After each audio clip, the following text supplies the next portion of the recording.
एक बार की बात है, देवताओं के राजा इंद्र किसानों से किसी कारण को लेकर नाराज होकर 12 वर्षों तक बारिश न करने का निर्णय लेकर किसानों से कहा, अब आप लोग 12 वर्षों तक फसल नहीं ले सकते हैं।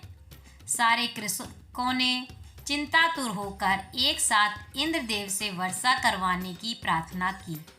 इंद्रदेव ने कहा, यदि भगवान शंकर अपना डमरू बजा देंगे तो वर्षा हो सकती है।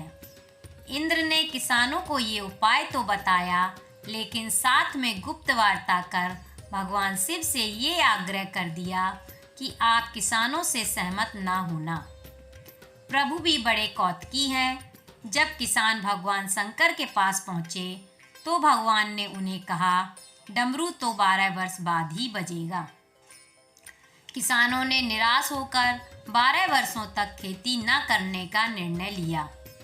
उनमें से एक किसान था जिसने खेत में अपना काम करना नहीं छोड़ा। वह नियमित रूप से खेत जोतना, निदाई, गुड़ाई, बीज बोने का काम कर रहा था।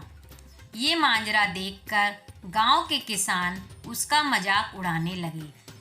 कुछ वर्षों बाद गांव वाले इस परिश्रमी किसान से पूछने लगे, जब आपको पता है कि 12 वर्षों तक वर्षा नहीं होने वाली, तो आप अपना समय और ऊर्जा क्यों नष्ट कर रहे हो?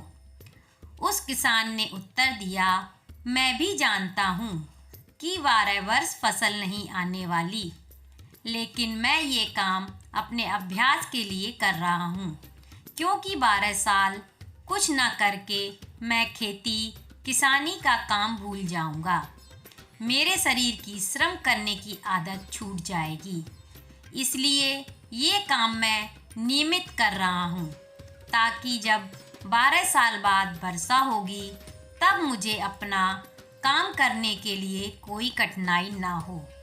ये तार्किक चर्चा माता पार्वती भी बड़े कौतूहल के साथ सुन रही थी।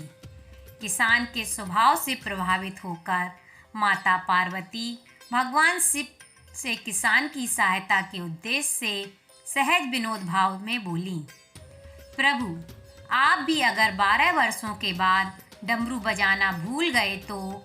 माता पार्वती की बात सुनकर भोले बाबा माता पार्वती के मन को समझकर अपना डमरू बजा रहा है या नहीं, ऐसा दर्शाते हुए डमरू को उठाया और बजाने का प्रयत्न करने लगे।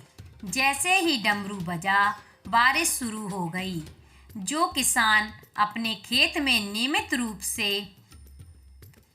कर्म कर रहा था, उसके खेत में भरपूर फसल हुई।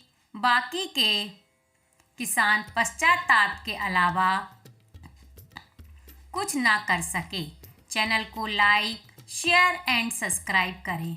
Thank you for watching.